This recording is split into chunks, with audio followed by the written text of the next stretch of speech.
Alright, before anything else, I made a video I normally wouldn't make just before this one, and I talked about a bunch of important things, and I showed my face. Not everyone cares about me talking about personal stuff, and are only here for the fun videos, so just to make sure everyone's on the same page, this is me. This is what I look like, okay? Anything else you stumble across isn't recent. This is the only accurate picture video of me, so stop asking. Okay, so I went to Europe, and I wasn't planning on making a video about it, but so much dumb, crazy stuff happened, I was like, yeah, this is gonna be a video, isn't it? This was my first time flying on my own, so I was nervous and not really knowing what to expect. I pretty much did everything right, except when they were boarding the plane, I didn't hear them call my zone, so I went up to the desk guy and was like, "Excuse me, did you already call zone 3? And he was like, "Yes." "So, should I get on the plane?" "Yes." Okay. I was scared they wouldn't let me on the plane because I didn't get on at the right zone boarding time, but yeah, I guess it doesn't matter too much as long as you just get on. Also, I was flying Delta, so I wasn't scared of being beat up and kicked off. The flight was a layover that landed in Minneapolis, and it ended up actually being early, so we had to wait for a gate to open up. And after a while, I overheard one guy say to his wife, "I feel like the plane should pay us $10 for every minute we're late." He was probably just getting antsy, but we were 15 minutes early. So, would he have to pay the airport $150? Also, I was meeting up in Minneapolis with my YouTube friend TimTom because flying for 8 hours on your own isn't very fun. It was the first time we met IRL, and he's super cool.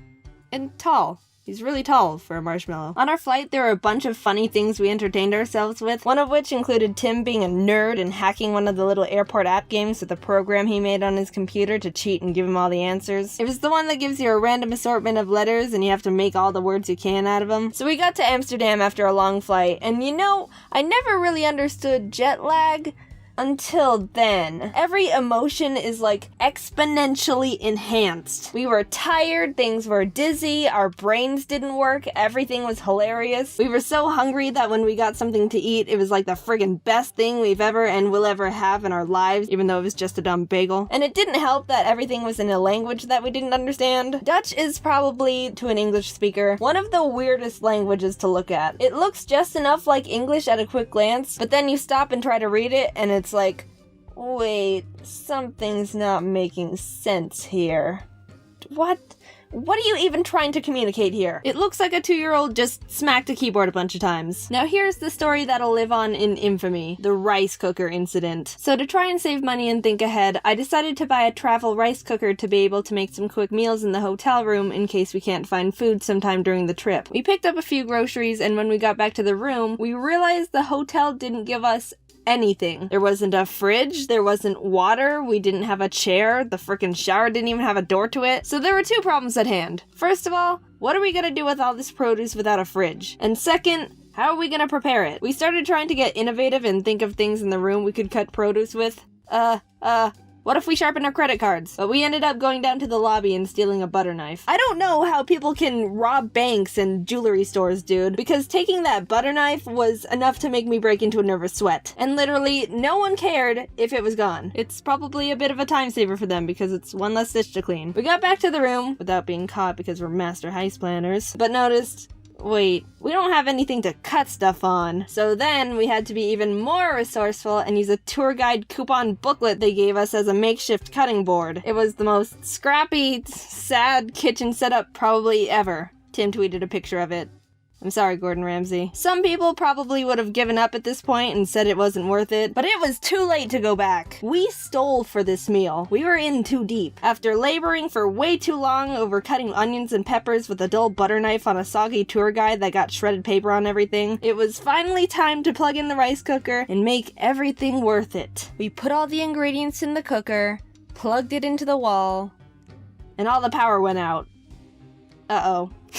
We blew the room's fuse. The little rice cooker was too powerful for Europe, I guess. Tim and I shuffled down to the front desk and were like, so all our lights went out, and yeah. They were really apologetic, even though we were kind of the ones who stole a butter knife from them and used it to blow their room fuse, and ended up transferring us to one of their comfort suites. At first we were like, ooh, but it was pretty much the exact same thing, but with a bit more space, a chair, and a smaller window. and still no door to the shower. Also, life hack? Use a tiny rice cooker to blow a hotel fuse and get transferred to a comfort suite for free. After all that, we were definitely not gonna risk blowing another fuse, so we had to get rid of the evidence by flushing the ingredients down the toilet. We didn't deserve to be in that hotel. Our only other option, other than just starving to death, was trying to find random food places on our own. It was my job to find places to eat, and was pretty much dragging Tim to these obscure places that you'd normally try to avoid. I was using this app that showed where food spots were, but it took us to really random hole-in-the-wall places that, like, no one's ever heard of. Tim probably thinks I'm a total weirdo. He was trying to be nice and all, "Oh yeah, this place is interesting," as we, like, sat on a bench with no shoes, eating lukewarm vegetable quiches. Anyway, we were there for Vidcon Europe. I don't know if you picked up on that or not. I was invited to be a moderator on an animation panel with Swoozie, Tomska, and this really nice girl, Dida. Since I'm a nervous wreck when it comes to these things, I accidentally dragged Tim into areas he wasn't allowed because he didn't have a speaker pass. I was just ruining everything for him. But the panel was a lot of fun, and I didn't mess it up for everyone else, so that's a relief. After Vidcon, we decided to visit Paris, since it's like right there. But we had a hard time getting there, and I got kicked out of the train station bathroom because I didn't know how anything worked and was an idiot. And when we actually got to Paris, we were scammed immediately. But besides all that, it was great. Paris is like way prettier than you would think. Like everything's so pretty, it looks fake. But it's not. Because it's Paris. While we were walking to the Eiffel Tower, there was this sketchy street lady who was playing this cup game with tourists. We were watching her for a bit, and then she looks up to me and goes, "You play." And I was like, no. Oh god, confrontation. And then she said some gibberish and just handed me €100 and was like, "Your money." What? Your money. My money? No, my money. What do you want from me? I still have no idea what happened. So the last day of our vacation, we were winding down from all the adventures we had, but I had one mission.